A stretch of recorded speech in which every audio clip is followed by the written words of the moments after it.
I was a communist for the FBI.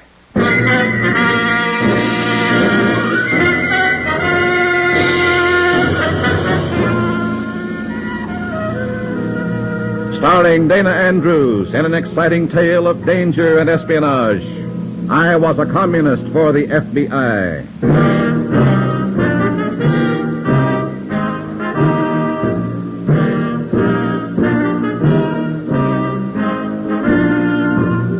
Many of the incidents in the story you're about to hear are based on the actual records and authentic experiences of Matt Cvetic, who for 9 fantastic years lived as a communist for the FBI. Here is our star, Dana Andrews, as Matt Cvetic. To use a simile, communism is like a time bomb, innocent enough on the surface, just a box. It isn't until you get inside that you find the dynamite intended to blow you apart. I know because for 9 years I was inside the party. I met the red dynamite on its own terms. And one thing I found out while working as an undercover man, you, mister, yes, and you too, lady, you're the target for that red explosion. The explosion that was my job to help prevent. In a moment, listen to Dana Andrews as Matt Cvetic, undercover man.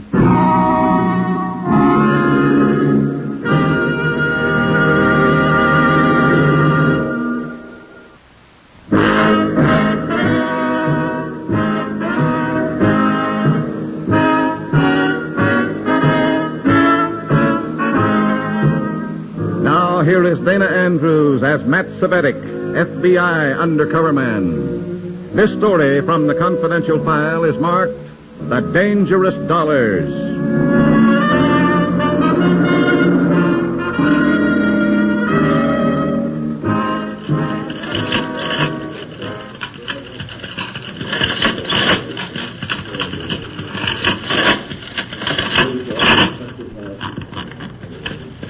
Young Communist League, $6,809.44. Dues paid in full. Contributions up 3.5%. Good. The Committee for the Protection of the Foreign-Born? 11,200. Dues in full. Contributions down 0.5. Notice this collection from Comrade Hartigstell is up 100.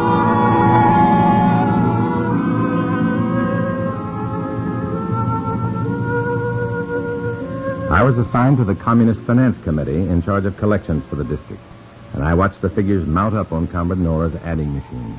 Money, big money, from reds and from just plain suckers. Dues paid monthly, contributions paid as often as could be squeezed out of so-called voluntary donors. Subversive activity is expensive, and it was my job to get the money to pay for it, and to make sure the FBI knew where the money came from and where it went. Big Jumbo Red Hot, popcorn. Get your popcorn here, mister. Be a sport, feed the pigeons. Sure. Give me an order of 17 peanuts. 17's a lucky number. For a man who eats red popcorn. Hello, Jaycox. How's business? Lousy. But I love blowing this darn whistle. That's what I like about the FBI. The agents have so much talent. Never mind my talent. Did you trace that money? Yeah, I think so. A big portion goes to party headquarters in New York, of course. But there's one other big chunk that is picked up by a special messenger. Regularly? Well, for the past 6 weeks, anyway. Who's the messenger? Who gets the money? I don't know. And the messenger I know only by number. 43. The blonde woman. Tall, beautiful if you like the type, and who doesn't. Slavic accent. She's due to make a pickup tonight. Good. I'll have men waiting to tail her. Important? Plenty. This is a hot one, Matt. Meet me in my office tonight at 11. I want to give you a rundown. Where's it? Come on, buddy. You've window shopped long enough. Beat it. Make room for the customers. Peanut. Big Jumbo Red Hots here. Peanut.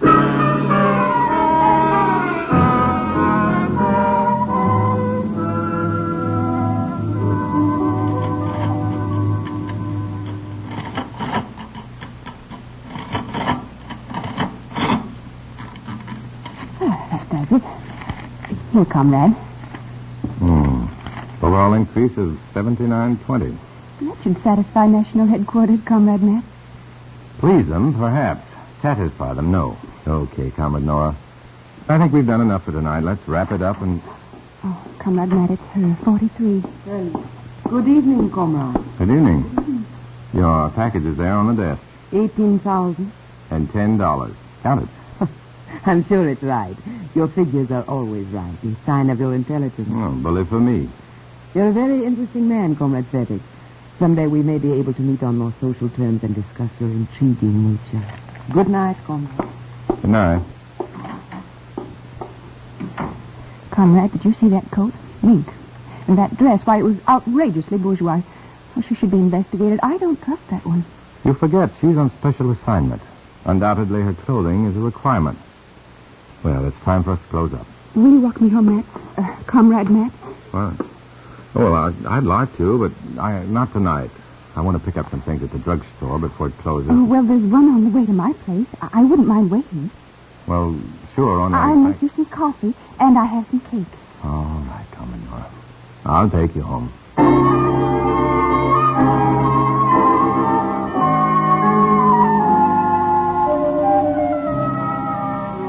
No, I didn't want to take Nora home, but I was afraid to be too insistent.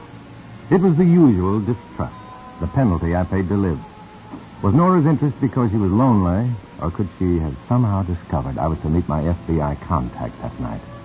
It wasn't until I was entering Nora's apartment that I was reassured of her motive. Come on in. I want you to meet my children. Children? Well, that's what I call them. Here, babies, come to Mama. Oh, here they come. Hey, cats. Cats. My babies. Aren't they beautiful? Yeah, it was a pretty tragic sight. A homely girl so starved for affection, she adopted cats to take the place of the children she'd never have. As soon as I could, I ducked out, and after a complicated series of turns and doubling back and forth to throw off any possible tail, I went to the Federal Building and up the rear way to the office of my FBI contact, Frank Jaycox. Oh, hi, Matt. You're late. Yeah, I had an unexpected delay. What is it, Jaycox? It's an MVD agent, Krasnov. He the guy 43 is delivering to? We think so. Only we don't know that he's a he. What? All we have is the name, Krasnov. Otherwise, it's man, woman, or monkey. You pays your money, you take your choice. We've got men following 43. If he takes that money to Krasnov, you'll know soon whether he's a man or not. Krasnov's sex is not the problem. What is? Sabotage. Krasnov was the commie secret police agent behind a job in a West Coast aircraft plant a while back. Held up production for weeks. You got proof? Yeah. We got him nailed if we can find him. If your men are covering 43 like a blanket, she'll lead you to him. Maybe, and it seems too easy. Krasnov is the Red's top agent.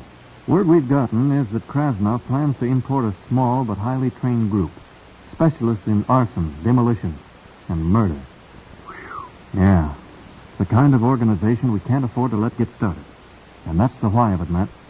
Krasnov and that money have got to be stopped.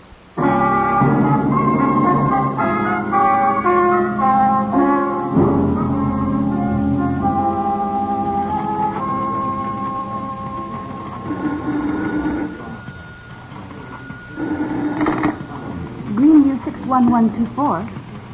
Who's calling? Just a moment. Comrade Matt, it's a Mr. Jorgensen for you. I'll take it here. I've got it, Nora.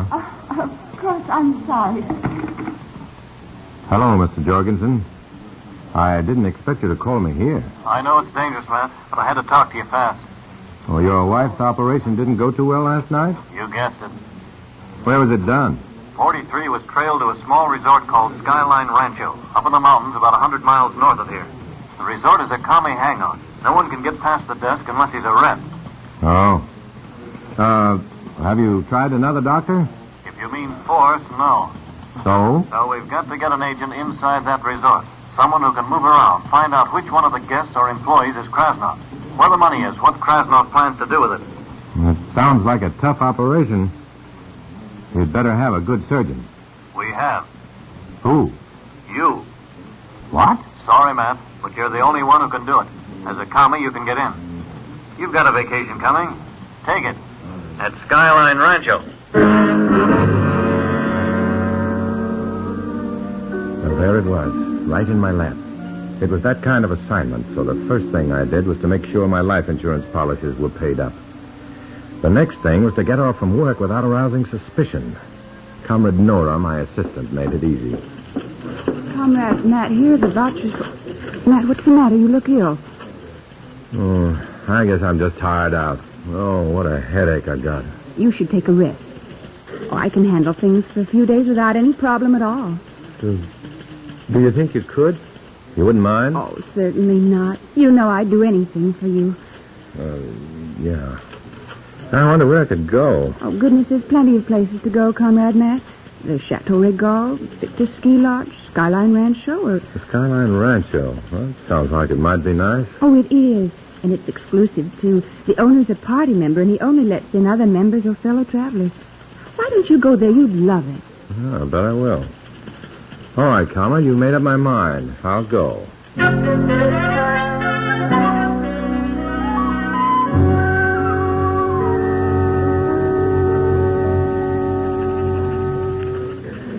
Welcome to Skyline Rancho, Mr. Sabetic. Here. Thank you. I'm Mr. Hungerford, the owner. Odd coincidence. You're coming to this resort? It was well recommended.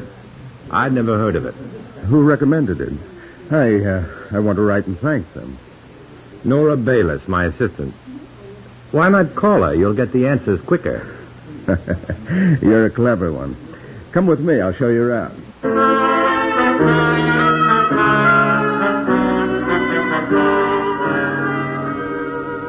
Skyline Rancho turned out to be a small group of bungalows, a stable, and a main lodge situated on a flat, heavily wooded mesa. After seeing my bag stowed in bungalow number 8, I let the suave Hungerford take me to the main lodge to meet the other guests. Ah, Hungerford, there you are. Let's go outside. Coma Benices is clear tonight, and Vega is unusually bright. Later, Charlie. Matt Svetic, Charlie Grace, our amateur astronomer. Oh, hello. Do you like to watch the stars, Mr. Svetic? Not too much, Mr. Grace. Oh, dear. No one seems to care about the things in our heavens. It's just disgraceful.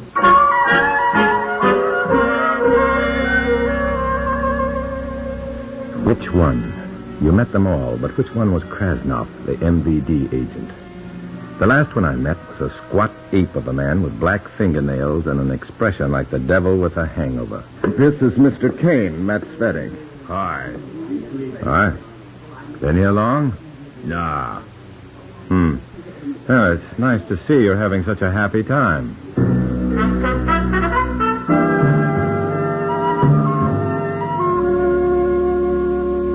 Later that night, I decided to make my own private survey of the resort. I found nothing interesting around the bungalows, and the stables contained nothing but horses.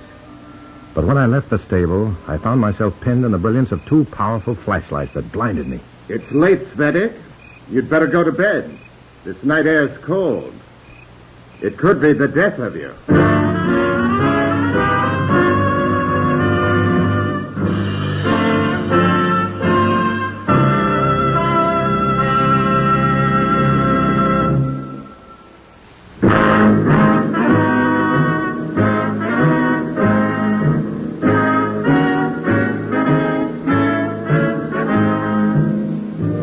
Back to Dana Andrews, starring as Matt Savetic in I Was a Communist for the FBI, and the second act of our story.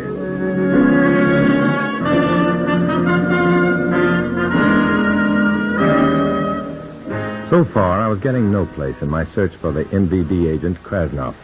All I had done was met a few guests at Skyline Rancho, and from the darkness received a warning about which I was still worried the next morning as I shaved. Oh, for the love of Pete. Now what? Come! Well, how are you this morning, Mr. Svetic? None the better for that warning last night. Warning? Don't be coy. You're not the type. But I recognized your voice. Look, I'm on vacation. What your deal is here, I don't know and care less. But I'm an important party member. I don't like being treated this way without reason. I have reason. It's in your living room. Good morning. What did that mean? You? Me. Well, what are you doing in my bungalow, Comrade 43? I like being in your bungalow. Well, why? Why not? Because it's early morning and Now, what have you got against morning? Oh, nothing, but... Yeah? Matt, Yeah. Hello, Mr. Jorgensen. how are things with your mother? All right. She had a few early complications, but at the moment she's holding her own. Doctor's diagnosis very dangerous? Worse than expected by the symptoms. I'll let you know how things develop, Mr. Jorgensen. So for heaven's sake, stop calling me. I understand. I'll wait for your call. That bum. What is it, Matt? Oh, nothing. Mom's been a little sick, and this friend of hers keeps calling me to find out how she is. Well, let's forget other people's troubles and work on our own. Yeah, only start with you being the reason for me being threatened last night. I will if you sit here beside me. Okay. Now make it good, Comrade 43. I'll begin with my name. It's Connie Marachek. You know mine. Yes. And you know I'm on special assignment for the party. What? Sorry, Matt, it's secret, even to you. But it's very important to the party. So much so that when I saw you up here, well, let's say the coincidence made me suspicious. I told Hungerford. And when he saw me taking a walk around in the dark, he pulled that flashlight routine. It was his idea of teaching you a lesson. I apologize, Matt. I should have waited before saying anything to Hungerford. I agree to that. Threats give me a headache. Oh? Why don't you lie down and put your head in my lap, Let me rub your temples. Sure. Go to it. Nice lap. You like me just a little, Matt? You ever find a man who didn't? I never found a man like you before. No? Connie, what would have happened if Hungerford had decided I was really a spy? He'd have shot you, I guess. Oh, but you're not a spy, so let's not talk about it anymore. What'll we talk about? Why talk at all? Head feel better, darling? What head? I better go. But do me a favor, Matt. Those walks, don't take them. Connie gave me a smile that could have melted a 10-foot snowdrift and left me with one very positive determination. To take that walk everyone was so worried about. I ran into my first obstacle in front of my bungalow, a hollow-chested plaid coat supporting 2 binocular cases and waving a long, jaunted brass telescope. Well, good morning, good morning. Who are you? It's afternoon, and we've met, Mr. Grace. Oh, yes, Mr. Svetic. I remember now. Oh, my goodness, call me Charlie. Everybody calls me Charlie. Just for them. Bye. Oh, don't go. I want to show you I've something. seen it. Why don't you toddle on to the main lodge, Charlie? Your aunt's waiting.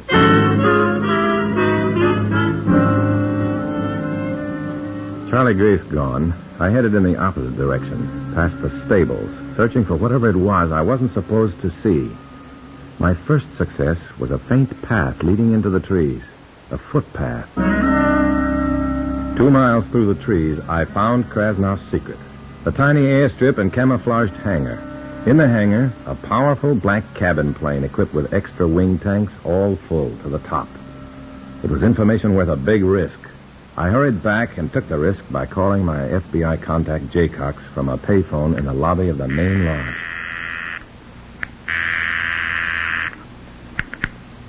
Jorgensen speaking. Jay, this is Matt. I'm sorry, but this is hot, and I can't double talk it. Go.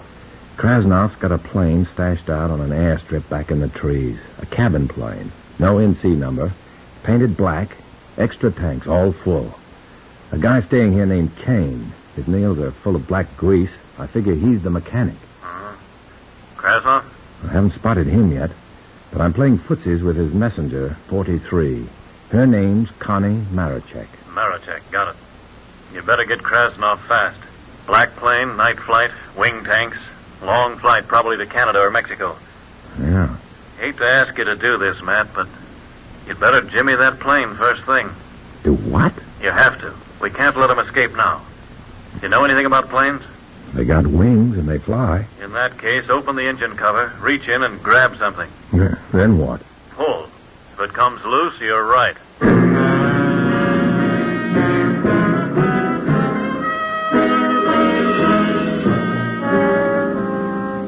It was nearly dark when I made it back to the plane, and my luck held as I opened the engine cover and yanked loose a copper tube that spewed gasoline. It was the plane's fuel line, and that was when my luck started to run out. For across the clearing, I could see Hungerford and Kane coming toward the hangar. I retreated into the dubious shelter of some boxes in a far corner and waited. Come on, Kane. Let's get this plane out on the field. Wait till I get the tool room open. I want to give the motor a last check out. Oh, let that go, Kane. You've checked it a dozen times already. But I want to be... I said forget it. Now, come on. Help me roll the plane down to the end of the strip so Krasnov can take off without delay.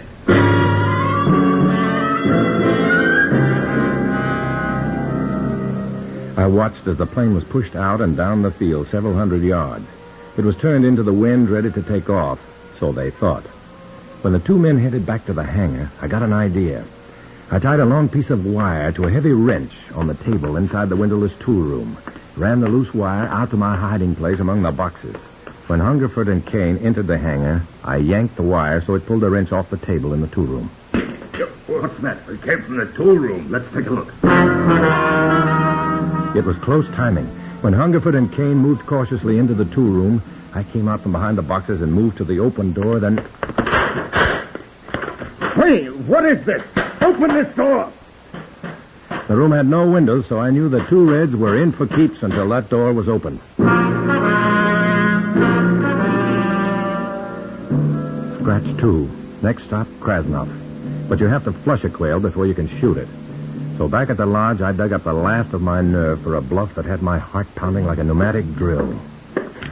Matt, what's the matter? You look so... Connie, I've got to talk to you. What is it, Matt? Look, I don't know what assignment you're on, but if it's got anything to do with someone named Krasnov, get him out of here in a hurry. Why? FBI men, 2 of them. I overheard them talking. Where? Are you sure? I'm sure. One of them followed Hungerford and Kane into the woods back of the stables, and the other left. Said he was going to bring up the rest. Rest?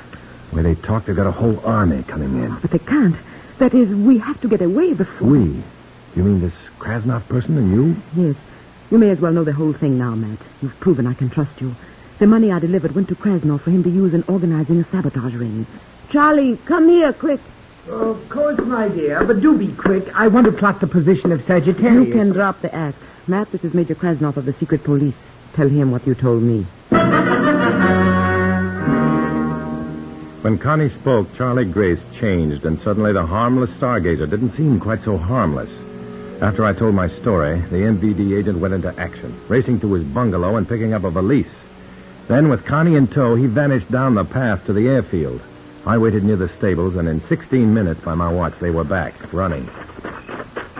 Matt, the plane won't work. The FBI man broke the fuel line. We'll have to use a car. No, you... Huh? I mean, that is, the FBI will be watching the road. Yes, very probable. We'll have to get out of here before they move in. Wait a minute. I've got it. Take horses. You can shortcut down the mountain to Asheville and catch the train there for the city. Of course. They won't be expecting us to use horses. True. And we can charter a plane in the city. Thanks, Comrade Svetic. You've been a great help. It was my pleasure, Major Krasnov, believe me.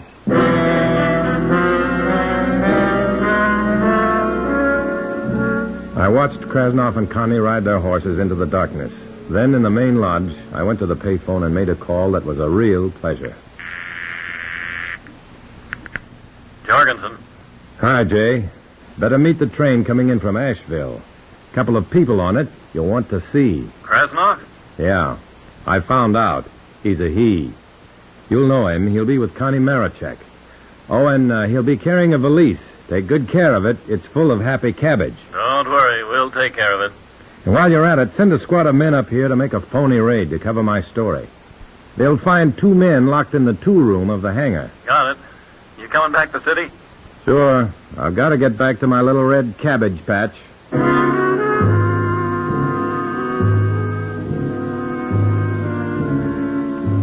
There it was, another fragment of the story. A man's life is made up of bits and pieces. Only a purpose can give them meaning. I found my purpose in the underground fight against communism. It was no fun, but don't mistake me. It was worth it to know I was helping in the struggle to keep freedom alive. It was worth it even though it cost me my friends and made me a man who always had to walk alone.